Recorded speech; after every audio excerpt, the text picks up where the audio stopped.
இப்போ வண்டி பார்த்தீங்கன்னா XL100 என்ன கம்ப்ளைண்ட் அப்படின்னு பார்த்தீங்கன்னா கரண்ட் வரல. அது எப்படி நம்ம ஈஸியாக கண்டுபிடிக்கலாம் அப்படின்னு சொல்லிட்டு ஒரு சின்ன வீடியோ தான். வாங்க வீடியோ பார்க்கலாம். கரண்ட் வருதான்னு பார்க்குறோம்.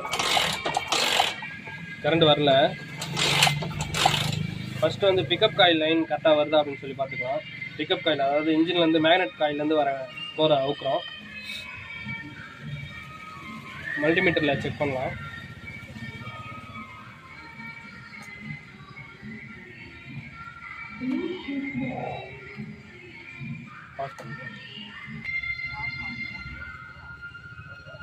பிக்கப் காயில் ஓம்ஸ் செக் பண்ணுறோம்.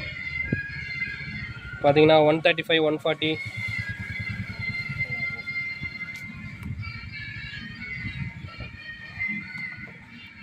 பிக்கப் காயில் ஓம்ஸ் செக் பண்ணுறோம். 135 136 இருக்குது.